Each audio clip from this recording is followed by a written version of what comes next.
Hi மக்களே, PRAN fry எப்படி சூப்பராக சுவையாக எலுமிச்சை பழம் இல்லாமல் தயிர் சேர்க்காமல் முட்டை சேர்க்காமல் சட்டியில் ஒட்டாமல் எண்ணெயிலையும் உதிராமல் எப்படி செய்கிறதுன்னு பார்க்கலாம் வாங்க.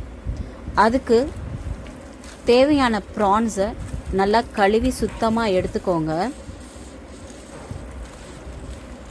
அதுக்கப்புறமா நம்மளோட ப்ரானில் கடலை மாவு, சோள மாவு, அரிசி மாவு இதெல்லாம் ஒவ்வொரு ஸ்பூன் எடுத்துக்கலாம்.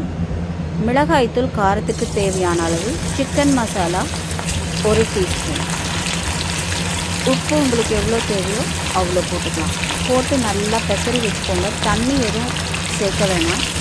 அப்படி பத்தில் ரொம்ப கெட்டியாக இருக்க மாதிரி இருக்குது அப்படின்னா லைட்டாக தெளிக்க மட்டும் செஞ்சுக்கோங்க. அந்த ப்ரானில் இருக்கிற ஈரமே போதும் நமக்கு.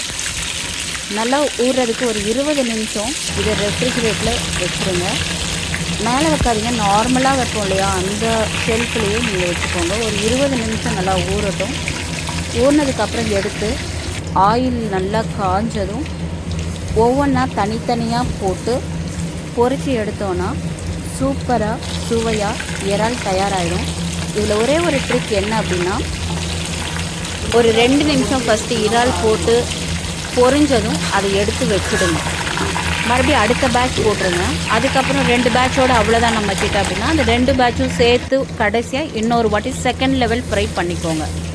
பண்ணிவிட்டு கருவேப்பிலை நல்லா பொரித்து எடுத்து சர்வ் பண்ணோன்னா ரொம்ப சூப்பராக இருக்கும். இது கூட வெங்காயமும் சேர்த்து சர்வ் பண்ணுங்கள், அல்டிமேட்டாக இருக்கும்.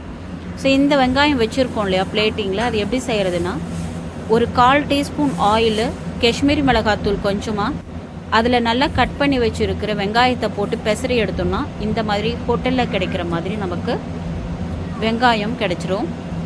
ஸோ இதை வீட்டில் நீங்களும் செஞ்சு பார்த்து எப்படி இருக்குன்னு சொல்லுங்கள். தேங்க்யூ.